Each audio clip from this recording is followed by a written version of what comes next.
साथियों नमस्कार, स्वागत है आपका अपने चैनल सक्सेस जंक्शन एक कदम सफलता की ओर में। और हम लेकर के आ गए आपके लिए सभी प्रतियोगी परीक्षाओं की दृष्टि से अति महत्वपूर्ण 360 डिग्री करंट अफेयर्स, यानी कि यहाँ पर आपको हर एक प्रश्न के बारे में अधिक से अधिक जानकारी दी जाएगी, जिससे उससे संबंधित कोई अन्य प्रश्न जो भी है आपकी परीक्षाओं में अगर पूछा जाता है तो आप उसे भी बड़ी आसानी से सॉल्व कर सकते हैं। चलिए बिना समय गवाए हुए सीधे चलते हैं अपने सेशन की ओर और आपको बताते हैं कि आज के सेशन में क्या क्या होने वाला है। आइए देखते हैं।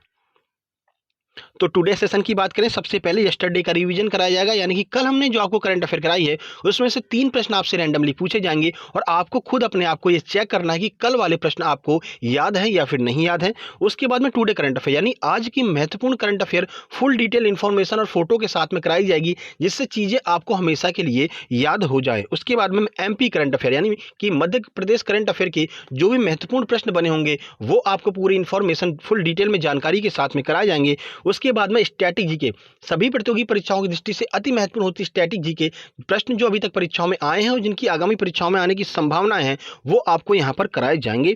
उसके बाद में जून के जो महत्वपूर्ण दिवस हैं उनका हम आपको रिवीजन करा देंगे, क्योंकि जून लगभग खत्म होने वाला है, तो आपके जून के जो दिवस है महत्वपूर्ण उनका रिवीजन करा देंगे। उसके बाद में होमवर्क विद स्क्रीनशॉट, यानी कि कल हमने आपसे एक प्रश्न पूछा था, उसका जो जवाब है जिन लोगों ने भी दिया होगा उनका नाम जो है लास्ट में आपको स्क्रीन पर दिखाई देगा। उसके बाद टुडे होमवर्क, यानी कि आज एक प्रश्न हम आपसे पूछेंगे जिसका जवाब देने पर कल वाली वीडियो में आपका नाम भी आएगा। ठीक है, तो चलिए शुरुआत करते हैं। सबसे पहले रिवीजन कर लेते हैं। बड़ा सेशन होने वाला है, सेशन को लास्ट तक जरूर देखिएगा, बहुत अच्छी जानकारी आज आपको यहां पर मिलने वाली है। देखिए रिवीजन का पहला प्रश्न, अंतर्राष्ट्रीय नशा और तस्करी निषेध दिवस कब मनाया जाता है? 25 जून, 26 जून, 24 जून या फिर 22 जून? आइए आंसर देख लेते हैं। सही आंसर है बी, यानी कि 26 जून को अंतर्राष्ट्रीय नशा और तस्करी निषेध दिवस मनाया जाता है। आगे बढ़ते हैं और अगला प्रश्न देखते हैं। पशु कल्याण के लिए पहला पशु वॉर रूम किस राज्य में बनाया गया है? राजस्थान, कर्नाटक, बिहार या फिर पश्चिम बंगाल? आइए आंसर देख लेते हैं। सही आंसर बी, यानी कि कर्नाटक राज्य में पहला पशु वॉर रूम बनाया गया है। और इस प्रश्न के बारे में पूरी जानकारी हमने कल वाली वीडियो में आपको दी थी, अभी तो रिवीजन कर रहे हैं। चलिए अगला प्रश्न देखते हैं। कौन सी राज्य सरकार वन महोत्सव आयोजित करने की तैयारी कर रही है? केरल, अरुणाचल प्रदेश, हिमाचल प्रदेश या फिर दिल्ली? आंसर की बात कर लेते हैं। सही आंसर डी, यानी कि दिल्ली राज्य सरकार वन महोत्सव मनाने की तैयारी कर रही है। चलिए ये आपका रिवीजन हो गया, महत्वपूर्ण प्रश्न थे। आइए शुरुआत करते हैं टुडे करंट अफेयर, यानी कि 28 जून 2021 महत्वपूर्ण करंट अफेयर। आइए देखते हैं पहला प्रश्न। अभी हाल ही में कमलम नामक फ्रूट को महाराष्ट्र ने किस देश को निर्यात किया है? ये बहुत महत्वपूर्ण प्रश्न है, 2-3 स्टार लगा लीजिए, कहीं पर भी नोट कर लीजिए।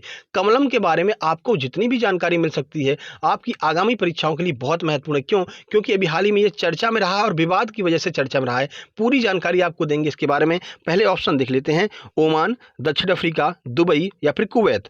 आंसर की बात कर लेते हैं। सही आंसर सी, यानी कि दुबई को निर्यात किया गया महाराष्ट्र के द्वारा कमलम फ्रूट को। अब इसका असली नाम क्या है वो आपको आइए बताते हैं और क्यों ये चर्चा में रहा है। देखिए, तो फाइबर और खनिजों से भरपूर ड्रैगन फ्रूट की पहली खेप 26 जून 2021 को दुबई को निर्यात की गई। समझ में आ गया? इसका असली नाम है ड्रैगन फ्रूट। सर इसका नाम कमलम क्यों कर दिया गया? तो देखिए अभी हाल ही में बीजेपी के एक प्रवक्ता ने यह कहा था कि जो ड्रैगन फ्रूट है ना, इसमें चीनी नाम की बदबू आ रही है, यानी कि आप जानते हैं ना ड्रैगन चीन से संबंधित होता है, तो उन्होंने कहा कि इसमें चीनी नाम देखने को मिल रहा है, इसलिए हम इसका नाम बदल देंगे। अब लोगों ने कहा इनका नाम क्या कर देंगे आप? तो इन्होंने ये कहा कि ये कमल की तरह दिखता है, इसलिए हम इसका नाम कमलम कर दे रहे हैं। ठीक है, तो नाम परिवर्तित कर दिया गया बीजेपी सरकार के द्वारा और इसका नाम कर दिया गया कमलम। ठीक है, तो भारत में ड्रैगन फ्रूट को कमलम के नाम से जाना जाता है। यह खेप महाराष्ट्र के सांगली जिले के टाटासर गांव के किसानों से प्राप्त की जाती है। तो कहां से प्राप्त किया जाता है कमलम फ्रूट? याद रखिएगा, महाराष्ट्र के सांगली जिले के टाटासर गांव के किसानों के द्वारा यह खेप प्राप्त की गई है, जिसे कहां पहुंचा दिया गया? दुबई में निर्यात कर दिया गया है। वैज्ञानिक नाम इसका पूछा जा सकता है। हम एक एक प्रश्न जो है ना उसके बारे में जितना डीपली जानकारी हो सकती है उतना डीप जानकारी आपको देंगे, क्योंकि परीक्षाओं में अब प्रश्न बहुत डीप पूछे जा रहे हैं। देखिए, तो वैज्ञानिक नाम है हाइलो सेरे अंडूडेट्स, जो है वो इसका वैज्ञानिक नाम है, पूछा जा सकता है परीक्षाओं में।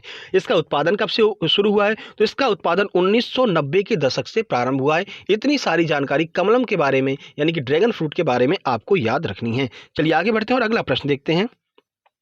इनमें से किस खिलाड़ी को राजीव गांधी खेल रत्न पुरस्कार 2021 के लिए नामांकित किया गया है? दिया नहीं गया है, नामांकित किया गया है। देखिए, PR श्रीजेश, दीपिका, हरमनप्रीत सिंह या फिर ए और बी दोनों? चलिए आंसर देख लेते हैं।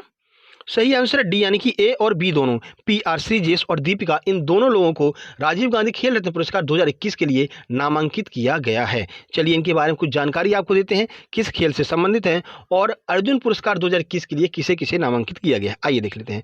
तो भारत के प्रसिद्ध अनुभवी गोलकीपर PR श्रीजेश और पूर्व महिला टीम की खिलाड़ी दीपिका को हॉकी इंडिया द्वारा 2021 के राजीव गांधी खेल रत्न पुरस्कार के लिए नामांकित किया गया है। दोनों के दोनों खिलाड़ी हॉकी से संबंधित है, आपको इनका नाम याद रखना क्योंकि खेल और खिलाड़ियों के नाम आपसे पूछे जाते हैं।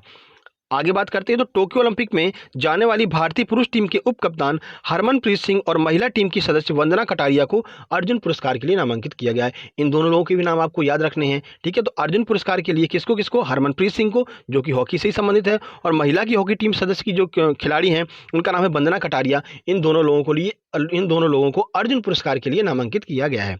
आगे बढ़ते हैं, RP सिंह को लाइफ टाइम अचीवमेंट के लिए ध्यानचंद पुरस्कारों के लिए नामांकित किया गया। RP सिंह यानी कि एक क्रिकेटर है जो संन्यास ले चुके हैं, उनको लाइफ टाइम अचीवमेंट पुरस्कार जिसका नाम है ध्यानचंद पुरस्कार, उसके लिए नामांकित किया गया है 2021 के लिए। जब ये पुरस्कार दिए जाएंगे तो एक बार हम आपका फिर से जो है रिवीजन करा देंगे। चलिए आगे बढ़ते हैं और अगला देखते हैं प्रश्न। अपनी तरह के पहले बीज प्रसंस्करण संयंत्र का उद्घाटन किस केंद्र शासित प्रदेश में किया गया है?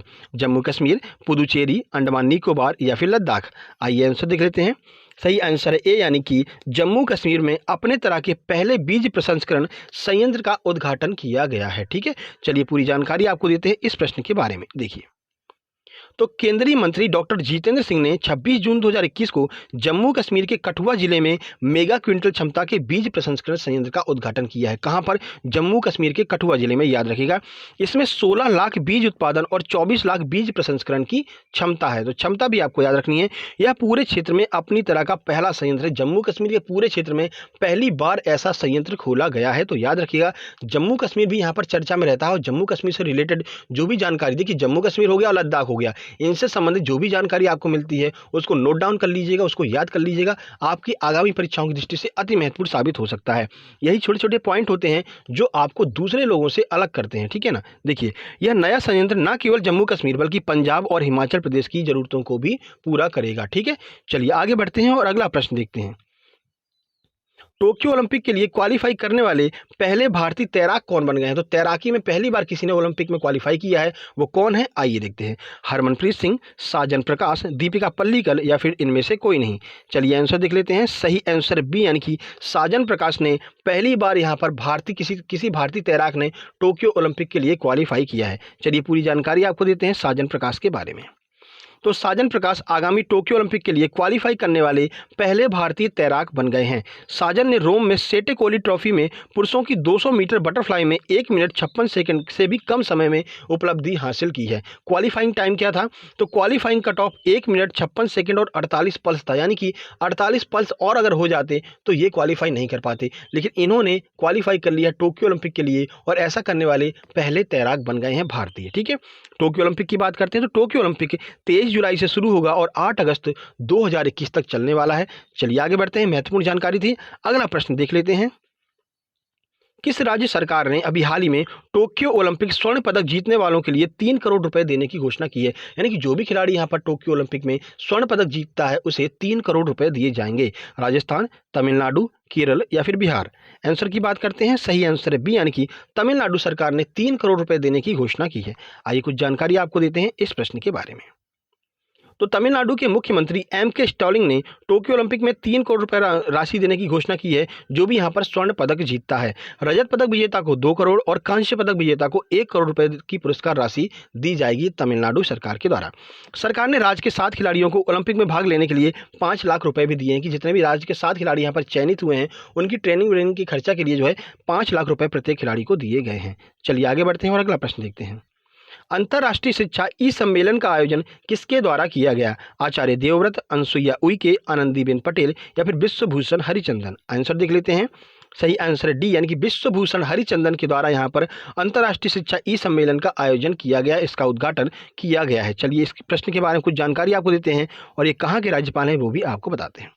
तो आंध्र प्रदेश के राज्यपाल विश्वभूषण हरिचंदन ने 26 जून 2021 को 2 दिवसीय अंतर्राष्ट्रीय शिक्षा ई सम्मेलन का उद्घाटन किया है। तो कहाँ के राज्यपाल है? आंध्र प्रदेश के। ठीक है, यह जीवन में उत्कृष्टता के समग्र विकास विषय पर आयोजित किया गया था। तो आपको थीम याद रखनी है, जीवन में उत्कृष्टता के लिए समग्र विकास। ठीक है, ये इसकी थीम रही है, ये भी आपको याद रखनी है। इसका आयोजन कहाँ पर किया गया? तो प्रजापति ब्रह्म कुमारी ईश्वरी विश्वविद्यालय द्वारा इसका आयोजन किया गया है। ठीक है, आगे बढ़ते हैं। तो पीएम मोदी के द्वारा जैन गार्डन का उद्घाटन कहाँ पर किया गया है? झारखंड, मध्य प्रदेश, अहमदाबाद, बिहार। आंसर की बात करते हैं, सही आंसर सी, यानी कि अहमदाबाद में, गुजरात के अहमदाबाद में यहाँ पर जैन गार्डन का उद्घाटन किया गया है। देखिए, पीएम मोदी ने 27 जून 2021 को अहमदाबाद मैनेजमेंट एसोसिएशन यानी कि एएमए में एक जैन गार्डन और जैन अकादमी का उद्घाटन किया है और गुजरात का दौरा किया इसके उद्घाटन के लिए। ठीक है, एएमए जापान सुरक्षा और अध्ययन केंद्र और गुजरात में इंडो जापान फ्रेंडशिप एसोसिएशन यानी आईजेएफए का एक संयुक्त प्रयास जैन केजेन में जापानी कला, संस्कृति, परिदृश्य और वास्तुकला के कई तत्वों का प्रदर्शन करना चाहता है। कुल मिलाकर के आपको ये याद रखना है कि किसके द्वारा इसका उद्घाटन किया गया है। तो पीएम मोदी के द्वारा इसका उद्घाटन किया गया। कहाँ पर किया गया है? तो गुजरात के अहमदाबाद में इसका उद्घाटन किया गया है। बस इतना आपके लिए काफ़ी महत्वपूर्ण हो जाएगा। ठीक है, चलिए आगे बढ़ते हैं। तो यहाँ से स्टार्ट करते हैं। 28 जून 2021 मध्य प्रदेश की महत्वपूर्ण करंट अफेयर। आइए देखते हैं पहला प्रश्न। किस राज्य ने कोविड-19 महामारी पर लोगों में जागरूकता फैलाने के लिए युवा शक्ति कोरोना मुक्ति अभियान लॉन्च किया है? पंजाब, मध्य प्रदेश, उत्तर प्रदेश, बिहार। आंसर की बात कर लेते हैं, सही आंसर है बी, यानी कि मध्य प्रदेश सरकार ने जो है ये अभियान लॉन्च किया है। कुछ जानकारी आपको देते हैं, देखिए। तो मुख्यमंत्री शिवराज सिंह चौहान के निर्देश पर उच्च शिक्षा एवं तकनीकी विभाग के द्वारा लोक स्वास्थ्य एवं परिवार कल्याण विभाग के सहयोग से कोरोना महामारी के प्रति लोगों में जागरूकता फैलाने के लिए युवा शक्ति कोरोना मुक्ति अभियान लॉन्च किया गया है।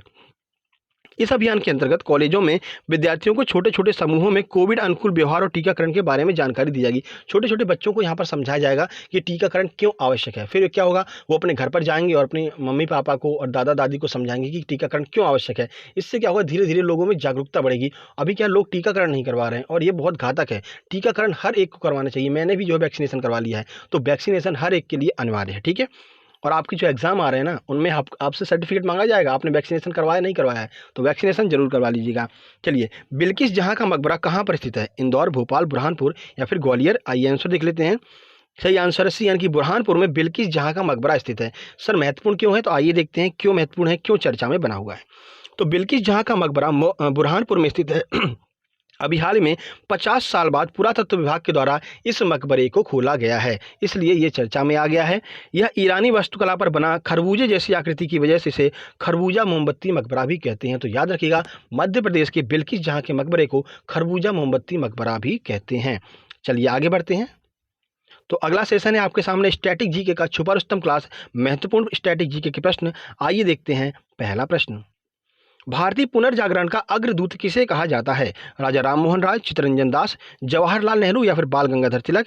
आंसर की बात कर लेते हैं। सही आंसर है ए, यानी कि राजा राममोहन राय को भारतीय पुनर्जागरण का अग्रदूत कहा जाता है। देखिए, तो संवाद कौमुदी, मिरातुल अखबार और राजा राममोहन राय के द्वारा रचित हैं। इनकी दो अखबार बहुत प्रसिद्ध हैं, संवाद कौमुदी और मिरातुल अखबार, तो आपको याद रखना है। ठीक है, और इन्हें भारतीय पुनर्जागरण का अग्रदूत कहा जाता है। आगे बढ़ते हैं। अंतर्राष्ट्रीय सौर गठबंधन का मुख्यालय कहाँ पर स्थित है? पनवेल, गुरुग्राम, जयपुर या फिर अयोध्या। आंसर की बात करते हैं, देखिए सही आंसर है बी, यानी कि गुरुग्राम में अंतर्राष्ट्रीय सौर गठबंधन का मुख्यालय स्थित है। देखिए कुछ जानकारी। तो अंतर्राष्ट्रीय सौर गठबंधन का मुख्यालय गुरुग्राम हरियाणा में स्थित है। इसकी स्थापना भारत और फ्रांस ने मिलकर के की थी। ठीक है, तो भारत और फ्रांस के द्वारा इसकी स्थापना की गई थी। मुख्यालय कहाँ पर है? हरियाणा के गुरुग्राम में इसका मुख्यालय स्थित है। आगे बढ़ते हैं। भारत के बाहर पहला योग विश्वविद्यालय कहाँ पर खोला गया है? ब्रिटेन, अमेरिका, ऑस्ट्रेलिया या फिर बांग्लादेश। आंसर की बात करते हैं। सही आंसर है बी, यानी कि अमेरिका में जो है पहला योग विश्वविद्यालय खोला गया है। आइए कुछ जानकारी आपको देते हैं। तो भारत के बाहर पहला योग विश्वविद्यालय लॉस एंजल्स अमेरिका में खोला गया है। नाम याद रखिएगा, लॉस एंजल्स अमेरिका। इस विश्वविद्यालय का नाम क्या है? तो स्वामी विवेकानंद योग विश्वविद्यालय इसका नाम है। लॉस एंजल्स अमेरिका में भारत के बाहर पहला योग विश्वविद्यालय खोला गया है। आगे बढ़ते हैं। तो आपका यहाँ पर रिवीजन हो जाएगा जून के महत्वपूर्ण दिवस जो हैं। तो देखिए 1 जून को हमने विश्व दुग्ध दिवस मनाया, 5 जून को विश्व पर्यावरण दिवस मनाया, 8 जून को विश्व महासागर दिवस मनाया, 12 जून को बाल श्रम निषेध दिवस मनाया, 14 जून को विश्व रक्तदाता दिवस मनाया, 15 जून को विश्व वायु दिवस मनाया, 17 जून को world day to combat desertification मनाया, 20 जून को विश्व शरणार्थी दिवस मनाया, 21 जून को विश्व योग दिवस मनाया और 23 जून को विश्व ओलंपिक दिवस मनाया। ठीक है, तो जब तक आपका जून खत्म नहीं हो रहा तब तक हम बराबर आपको रिवीजन कराते रहेंगे इन डेज का, तो ये डेज भी आपके याद हो जाएंगे क्योंकि डेज का एक प्रश्न हर एक एग्जाम में पूछा जाता है। चलिए आगे बढ़ते हैं। तो यहाँ पर बात कर लेते हैं कल के प्रश्न की, जिसका सही जवाब है शेर शाह सूरी। हमने आपसे पूछा था कि सासाराम बिहार में किसका मकबरा स्थित है, शेर शाह सूरी का मकबरा स्थित है। आइए देखते हैं किस किसने यहाँ पर सही जानकारी दी है। तो राम बिहारी नामदेव ने बिल्कुल सही बताया है, विजय कुमार मिश्रा ने बिल्कुल सही बताया, नॉलेज जंक्शन चैनल ने बिल्कुल सही बताया है, संजू दुबे ने बिल्कुल सही जानकारी दी है, प्रमीला प्रजापति ने बिल्कुल सही बताया है, हरीश बाबू ने बिल्कुल सही बताया है, आरती लोधी ने बिल्कुल सही बताया है, राधेश्याम शुक्ला ने बिल्कुल सही बताया है। उसके बाद अशोक पवैया ने बिल्कुल सही जानकारी दी है, एस के बुंदेला ने बिल्कुल सही बताया है, पूजा दांगी ने बताया शेर शाह सूरी। उसके बाद में सचिन पारासर ने शेर शाह सूरी बताया है। और who is the omni genius unlike the video. हाँ, कल किसी ने वीडियो अनलाइक कर दी। भाई ऐसा क्यों करते हैं यार, इतना मेहनत कर रहे हैं आपके लिए, हम कहाँ कहाँ से आपके लिए इतना मटेरियल हम लेकर के आते हैं, फिर उसमें से जो मोस्ट इंपॉर्टेंट होते हैं वो आपके लिए लेकर के आते हैं, तो अनलाइक कौन कर देता है। चलिए कोई बात नहीं, आप लाइक के बटन पर जरूर प्रेस कर दीजिएगा तो सारी चीज़ें बराबर हो जाएंगी। ठीक है ना, बाकी आगे बढ़ते हैं और आज देखते हैं आज का कौन सा प्रश्न है जिसको आपको कमेंट बॉक्स में आंसर करना है। आइए देखते हैं। तो आज का प्रश्न है ब्लैक पैगोडा के नाम से किस मंदिर को जाना जाता है। क्लू हम आपको दे देते हैं, तो ये उड़ीसा में स्थित है, ये हम आपको बता देते हैं।